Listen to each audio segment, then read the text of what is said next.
Bienvenidos amigos una vez más a nuestro estudio bíblico y en esta ocasión nos encontramos en un punto muy difícil porque llegamos al final de nuestro estudio del libro de Esther y ha sido una jornada muy interesante, pero a la vez nos da un poco de tristeza llegar al final de este libro, obviamente porque te encariñas con los personajes del libro y todo esto.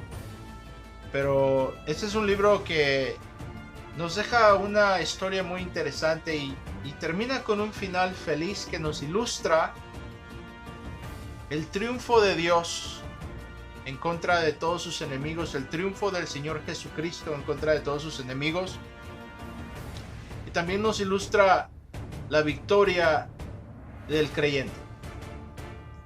Así es que si es la primera vez que ven este programa, nos gustaría invitarles a que se suscriban. De esa manera pueden recibir alertas cuando vamos al aire, cuando salimos al aire, y también pueden recibir alertas cuando ponemos videos nuevos. Y de esta manera nos ayudan a compartir, a esparcir, a diseminar la sana doctrina.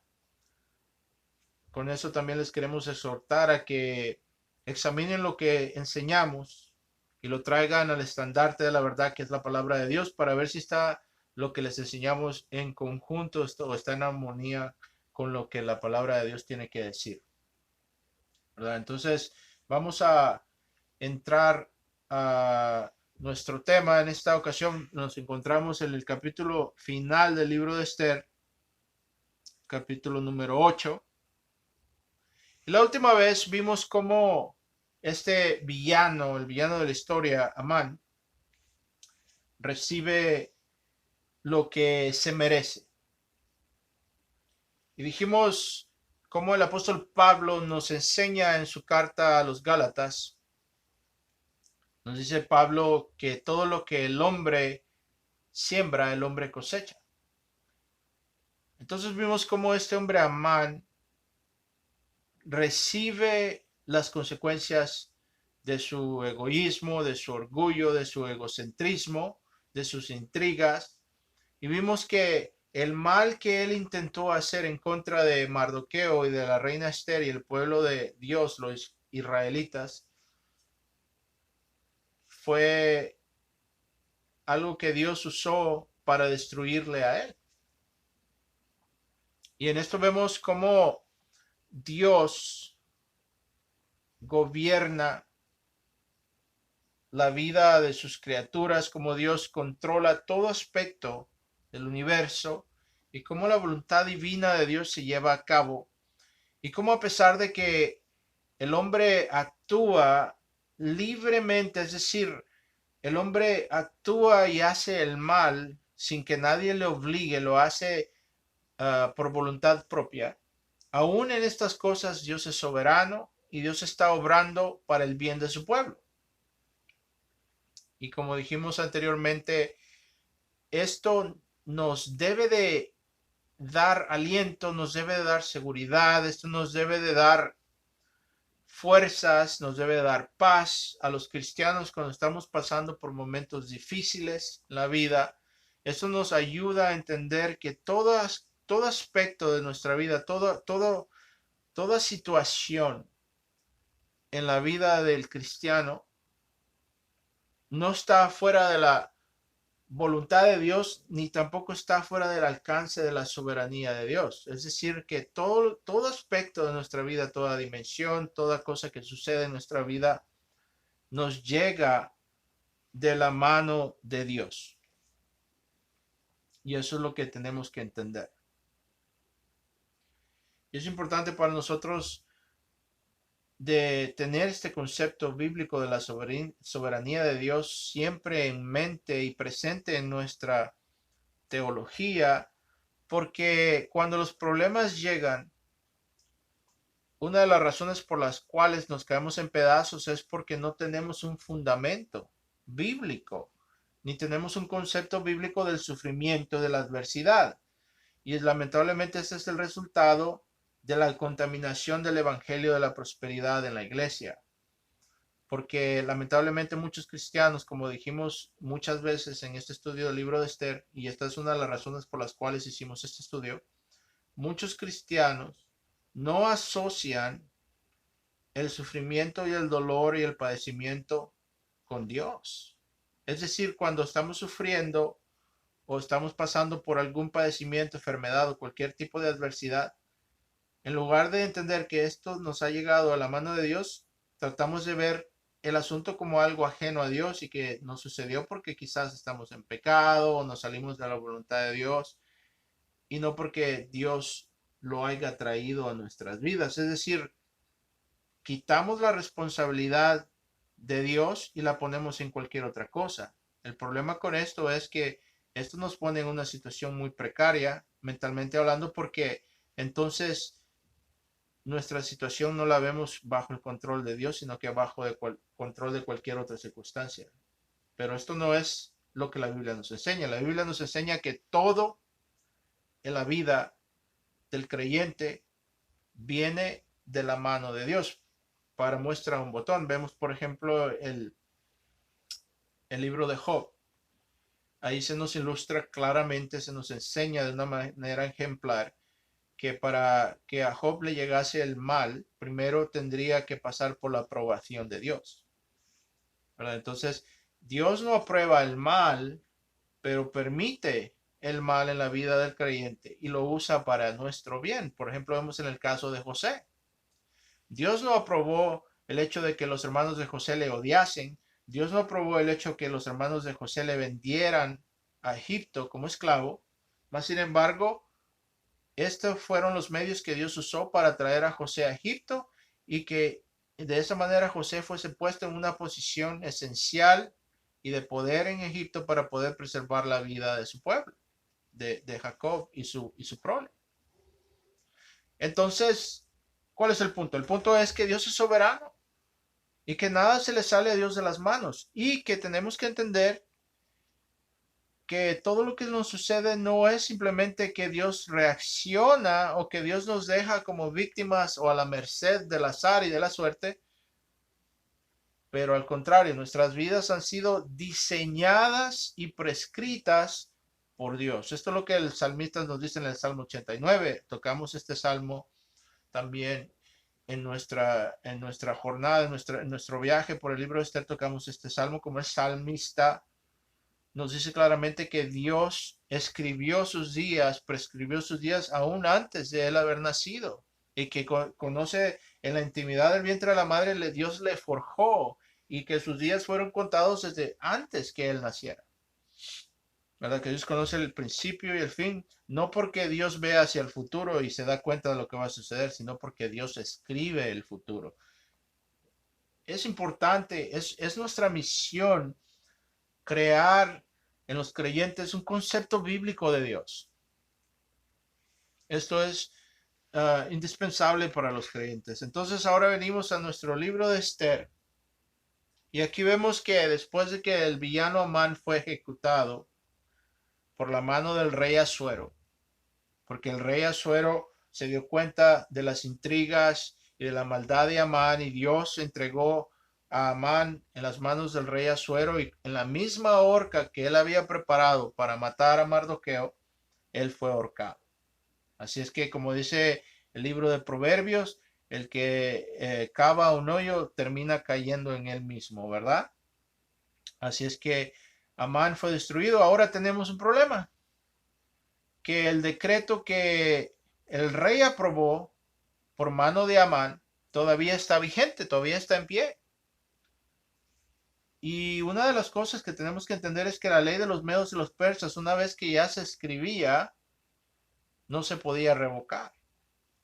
Entonces ahora hay que encontrar una solución para el problema porque se ha dictado que se va a destruir al pueblo de los judíos. Entonces vemos en el versículo número 3, se nos dice que, dice, Esther habló de nuevo delante del rey, cayó a sus pies y llorando le imploró que impidiera los propósitos perversos de Amán Agageo y el plan que él había tramado contra los judíos.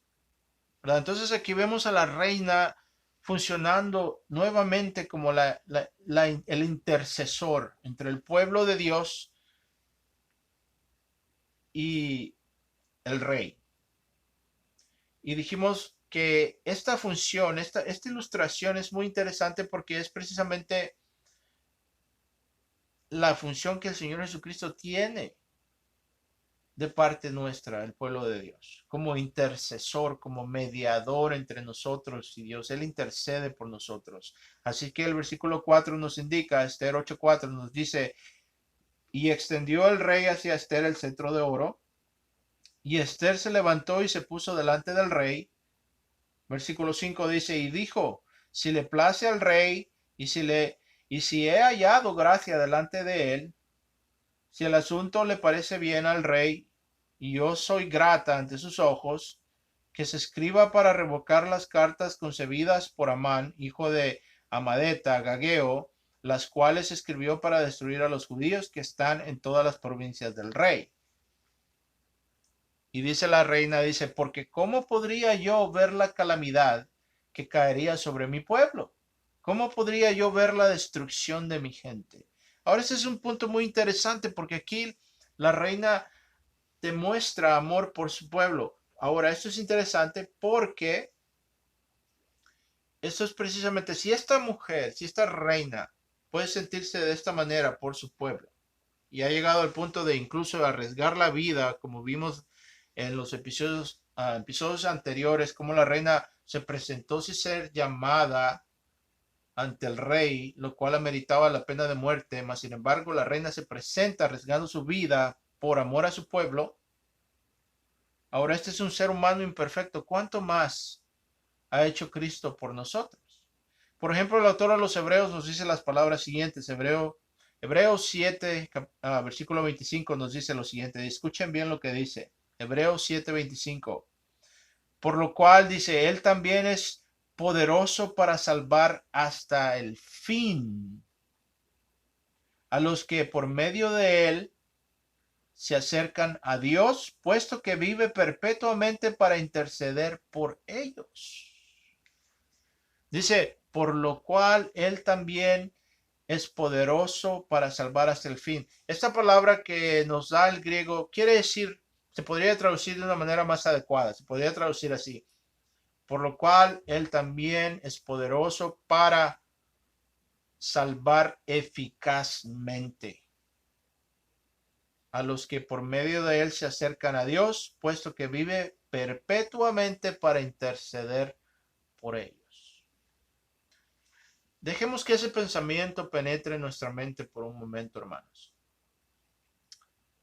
Cristo intercede por nosotros perpetuamente. ¿Cuál es el beneficio que yo como cristiano puedo derivar del hecho que Cristo está intercediendo por mí perpetuamente?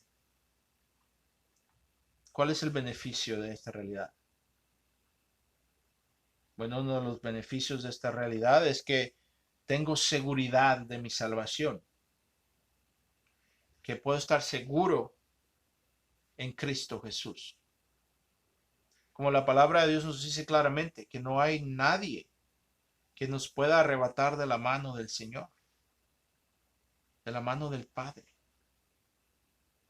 Esto se conoce como la doctrina de la seguridad del creyente.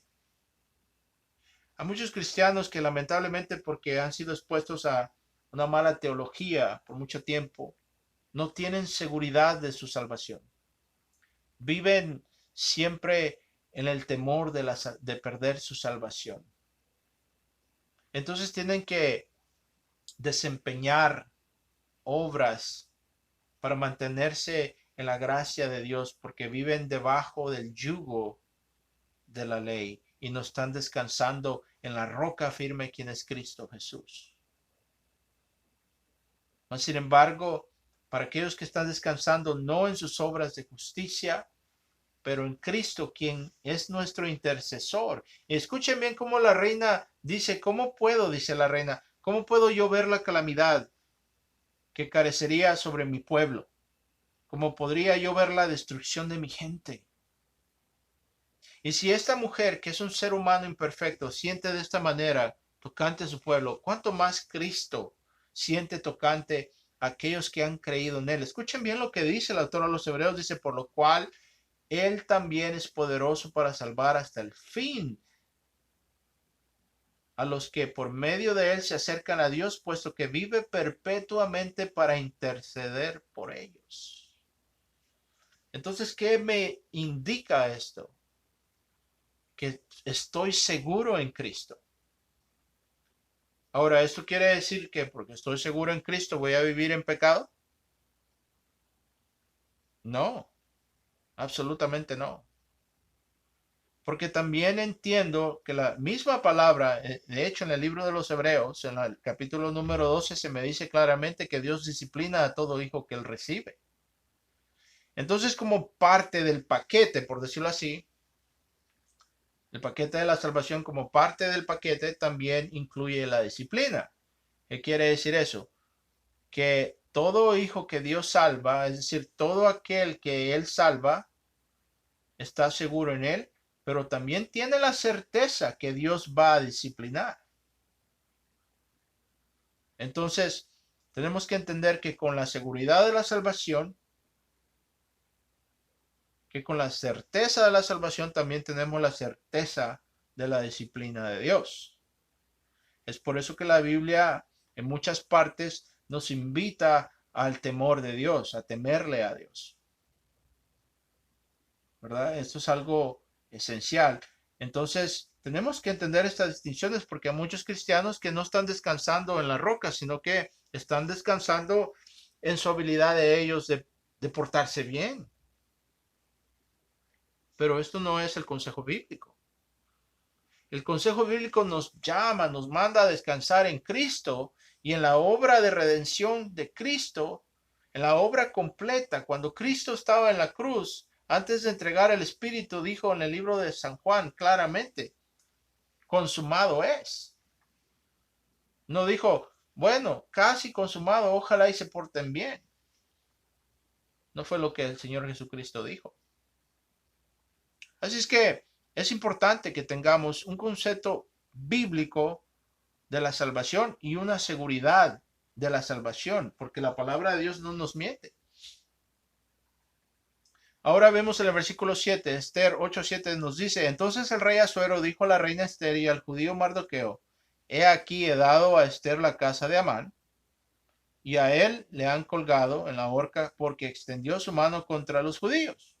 Vosotros, pues, dice, escribid acerca de los judíos como os parezca bien, en nombre del rey y sellado con el anillo del rey, porque un decreto que está escrito en el nombre del rey y sellado con el anillo del rey no puede ser revocado. Aquí el rey les está dando una pista también de cómo le van a hacer para resolver el problema, porque prácticamente el rey ya dio un decreto contra los judíos y no se puede revocar.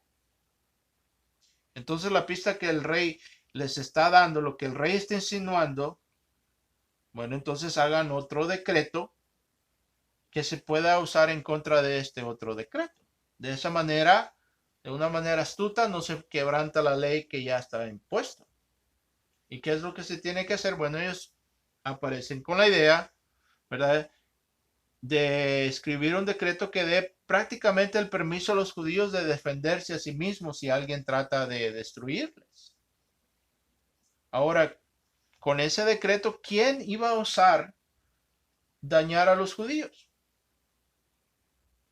¿Quién iba a osar dañarles si los judíos tenían el respaldo de la reina Esther? Entonces, eso iba a ser más que suficiente para poder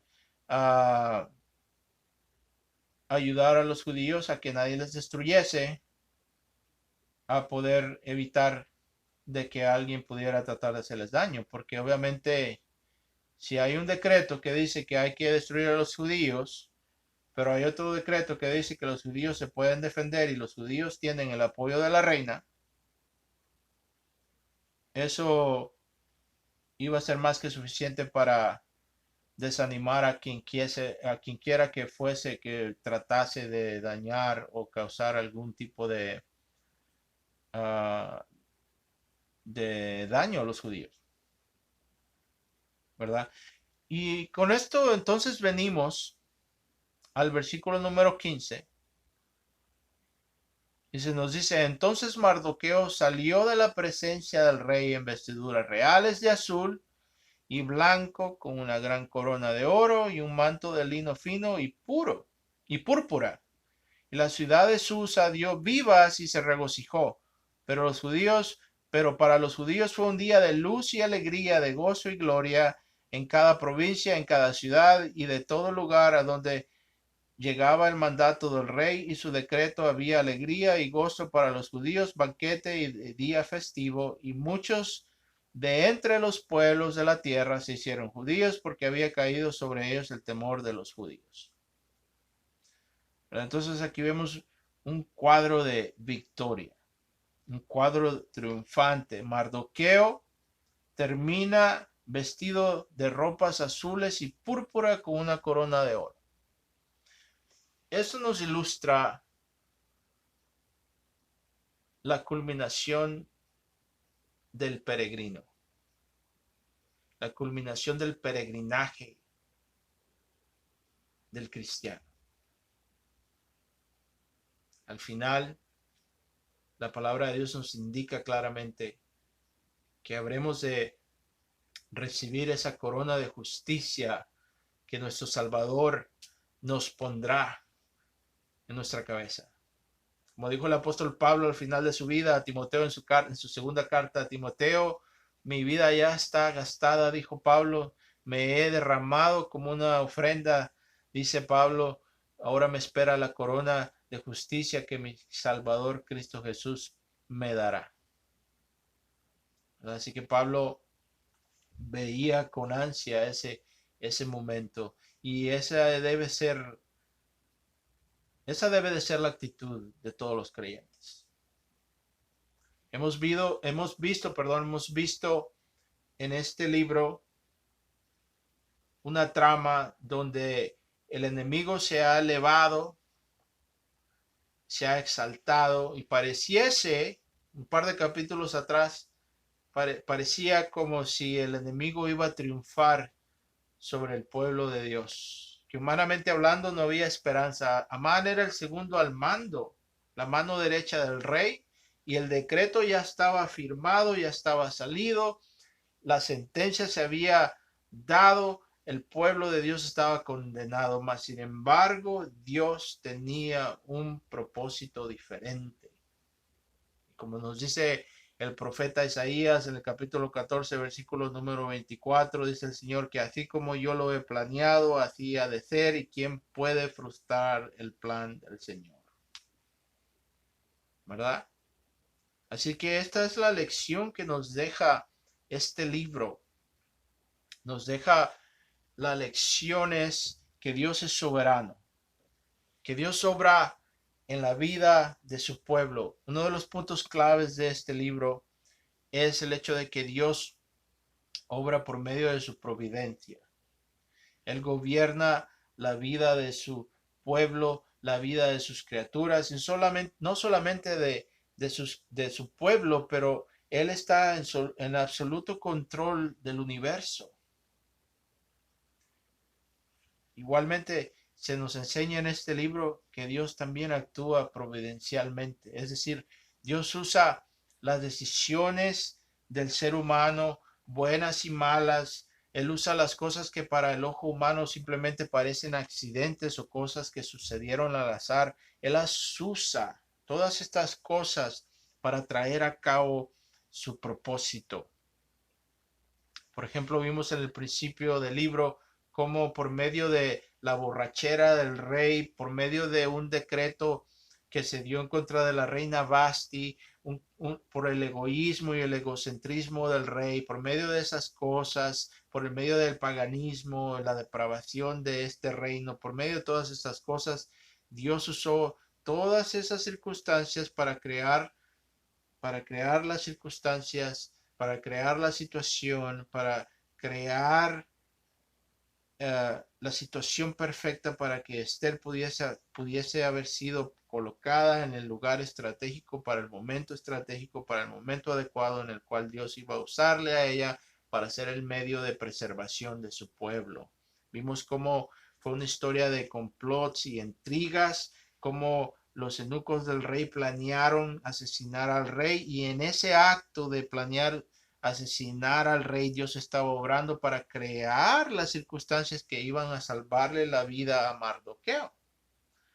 El punto es que Dios en su divina providencia trabaja por medio de las circunstancias comunes y corrientes, que no necesariamente Dios tiene que abrir el mar rojo para obrar en nuestras vidas, pero Dios está involucrado en toda dimensión, en todo detalle de nuestra vida. El apóstol Pablo nos dice en su carta a los Romanos, en el capítulo número 8, en el versículo 28, el apóstol Pablo nos dice claramente: y sabemos que Dios obra en todas las cosas para nuestro bien, para el bien de aquellos que le aman a Él y han sido llamados acorde a su propósito. Y este versículo de Pablo nos describe claramente lo que Dios hace en el libro de Esther. Vemos cómo Dios usa todas estas circunstancias, buenas y malas, para proteger, para preservar a su pueblo y para traer a cabo su propósito. Y este es el propósito del libro de Esther. Uno de los datos curiosos del libro de Esther es que el nombre de Dios no es mencionado en el libro de Esther. No se menciona el nombre de Dios para nada.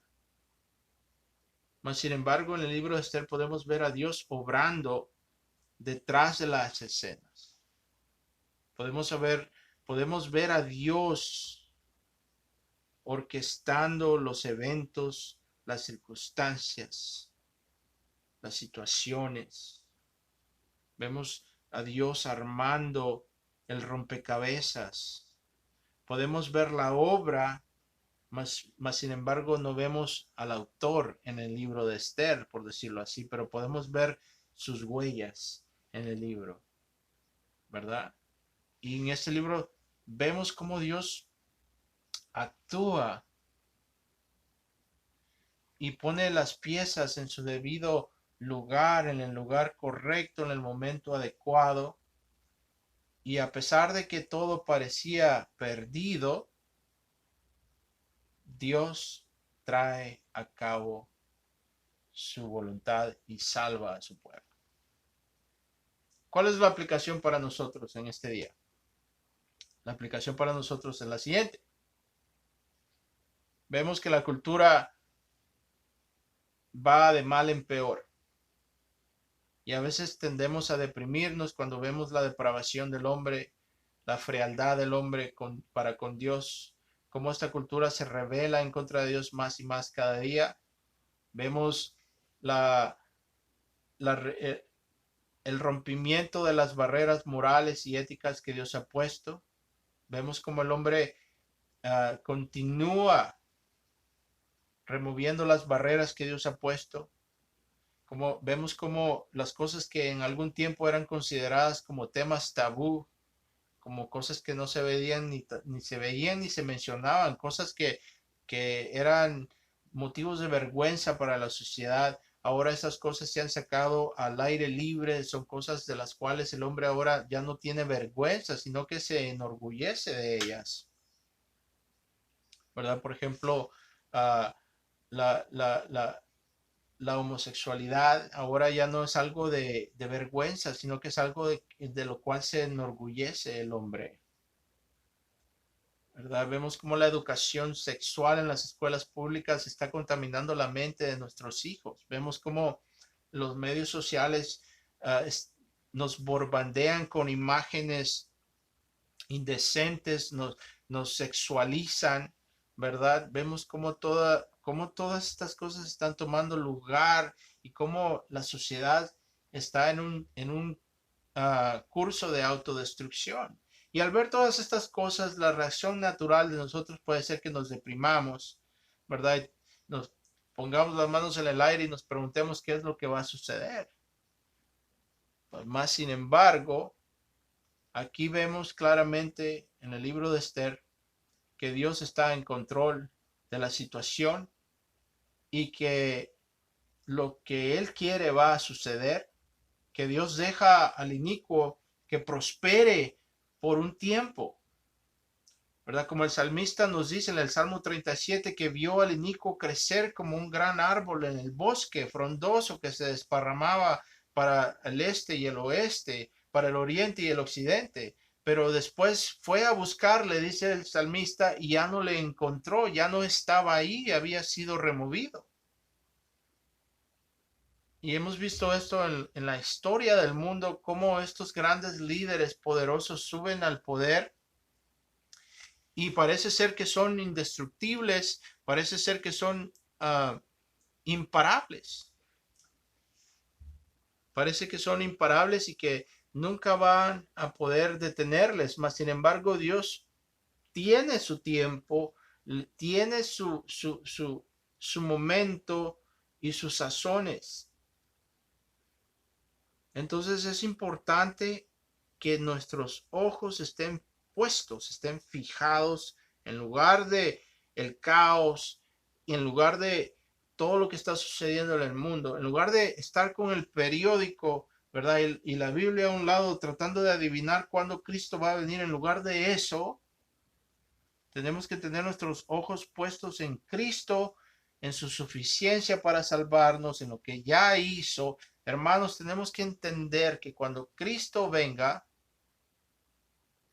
eso no va a ser motivo de preocupación para nosotros. Si a usted le preocupa, si a usted le aflige, si a usted le mortifica que Cristo ya viene, algo está mal con usted, hermano, porque Él no viene a destruirnos, Él viene a salvarnos, Él viene a reclamarnos a su iglesia. Veo cristianos en el internet que si Cristo ya viene y parece que es el fin del mundo. Sí, es el fin del mundo, pero no es el fin de nosotros. Para nosotros son buenas noticias que Cristo venga. ¿Qué es lo que Cristo le dice a los discípulos en la luz de todas las cosas que van a suceder en los últimos tiempos en el Sermón del Monte? ¿Verdad? Mateo 24, Marcos 13, 14 y 13, Lucas 16, habla acerca de esto. El Señor Jesucristo se le hace la pregunta, ¿cuál será la señal de tu venida? ¿Verdad? ¿Y qué es lo que sucederá y cuándo sucederán estas cosas? Y el Señor empieza a decirles todo lo que va a suceder, las señales de su venida. Y dice el Señor, pero la venida todavía no es, ¿verdad? Pero el Señor les dice, alertas y orad, les dice, estar alertas y orad, ¿verdad? Vigilantes. Y los manda el Señor a estar ocupados en la obra. Dice, bienaventurado es el varón quien su amo lo encuentra haciendo lo que él le ha mandado. Así que en la luz de la venida de Cristo, en lugar de estar tratando de adivinar, porque vemos a Israel, que Israel está en llamas y que esto es lo otro, tenemos que entender que nadie va a poder predecir la hora de la venida de Cristo. La palabra lo dice claramente, ni los ángeles ni el Hijo lo sabe, solamente el Padre sabe. ¿Qué quiere decir el Señor Jesucristo con eso? Que nadie va a poder predecir su venida. Vendrá cuando menos le esperemos, dice la palabra de Dios. ¿Por qué es esto importante? Porque Dios lo diseñó de esta manera para que de esa manera vivamos todos los días preparados. Ese es el punto, eso es lo que el Señor quiere, que vivamos preparados como si Él fuese a venir esta noche, porque bien puede hacer que venga esta noche, hermanos. Así que en lugar de estar con el periódico o en el internet o en el Facebook tratando de adivinar cuándo Él va a venir, mejor de eso vamos a estar en oración, vigilantes, observando y ocupados en la obra, predicando el Evangelio, educando a nuestros hijos en el hogar, educando a nuestras esposas, viviendo vidas de santidad, esperando por la venida de nuestro Salvador en vigilia todo el tiempo, en lugar de tratar de adivinar cuándo va a llegar. Si alguien les dice, hermanos, viene el viernes, no le crean, el Señor lo dijo, lean Mateo 24. No le crean. Si alguien les dice está allá en el cuarto, no le crean. El Señor lo dijo claramente, hermanos. Les digo esto porque realmente me da, me da pesar cuando veo a los hermanos en el Facebook poniendo Israel ya está en llamas o ya se cumplieron las profecías, Cristo ya viene y tal día llega y los hermanos se vuelven locos y todas estas cosas, quienes tienen ya las maletas hechas. No, hermanos, aquí el Señor nos ha plantado para vivir en justicia en medio de esta sociedad perversa, en medio de esta generación perversa. El Señor nos ha plantado a vivir en justicia, a dar frutos, a vivir vidas de piedad y sí, a esperar por Él todos los días, ¿verdad? Por eso el Señor no nos da una fecha, hermanos, tenemos que entenderlo. Si alguien les dice tal día o tengo la fecha, tengo la clave, no le crean, son charlatanes, quieren su dinero o quieren atención o quieren likes o quieren crecer sus canales en Facebook. Tengan discernimiento, hermanos. Entonces, llegamos al final de este libro de Esther y vemos aquí el triunfo del creyente Mardoqueo. Dice, entonces Mardoqueo salió de la presencia del rey en vestiduras reales de azul y blanco, con una gran corona de oro y un manto de lino de fino puro en púrpura, dice, y la ciudad de Susa dio vivas y se regocijó. ¿Verdad? Vemos el triunfo de los creyentes. Aquí se nos ilustra claramente ese triunfo que todos los creyentes, hermanos, tengamos seguridad en Cristo. Si usted está en Cristo, hermano, Dios no se va a olvidar. Dios sabe a dónde vive. No es necesario que usted levante la mano y le recuerde a Dios, Señor, Señor, aquí estoy.